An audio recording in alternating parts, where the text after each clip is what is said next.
day after school. How's it going, dude? You have a good day? 20-year-old Ty Anderson meets up with his friend of 7 years, Chase Ward.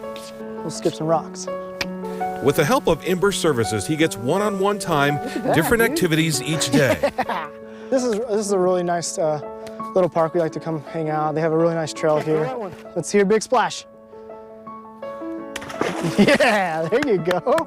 This was the Christmas after he was diagnosed. The help is a godsend for Ty's mother, Laurie Anderson, but in less than 2 years, she could lose all of it, including funding for special schooling. Federal regulations mandate that kids with special ed, students with special ed receive services until they're 21. And then you're done. And then you're done. Ty's story is similar to that of many other children with autism. Here he is at his birthday. He's not interacting with anyone. Anderson says up until age 2, Ty seemed like an average kid. We lost him in 6 weeks. He was looking at us, playing, happy, engaging, and then over that period, he started putting his hands over his ears and he started not looking at us, physically turning away from us. Anderson says it took years of routines and people like Chase Ward to help her son engage in the world around him. She's worried about a future without that assistance. It scares me. Should we go walk the trail?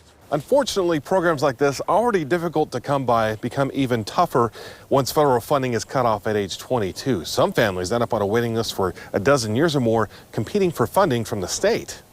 Chris Larson, founder of Ember Services, says he sees it often. Families can't generally afford it, so it is sad, it is frustrating. We'd love to be able to help out anybody, but without the funding there, a lot of people are left without services. Wanna go to those rocks right Those there? state funds are limited and are divided among thousands of Utahns with special needs, not just autism. Over the past year, more than 5,500 families received help from the Division of Services for People with Disabilities. Still, as of last June, there were 2,500 individuals with physical or mental disabilities on the waiting list. To get a picture of you. Picture?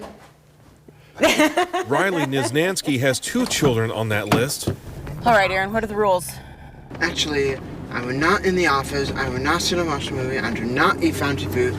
Her 26-year-old son Aaron and his twin brother Alex both have autism. They work only about 10 hours a week. My full-time job is filling their day with meaningful activities and keeping them stimulated and challenged and finding things for them to do.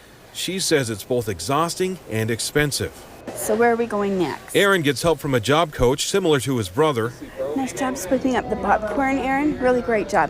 But NIEZNANSKI says even that might go away. She just learned that funding was recently reduced by the state legislature, and she's not sure what might happen next. It's hard. It's hard when they decide, oh, well, this program doesn't need to be funded anymore. Well, hey, I kind of think it does, you know, and it affects my life pretty severely if they take it away. According to a recent study by Drexel University in Philadelphia, more than 50% of adults with autism nationwide go through their early 20s without any vocational or life skill assistance. For parents, that's hard to imagine. Just because they turn 21 doesn't mean they're not autistic anymore. The saying that it takes a village takes on a new meaning. He's going to be around a lot longer than we are. So who's going to take care of him then? Mike Anderson, KSL 5 News.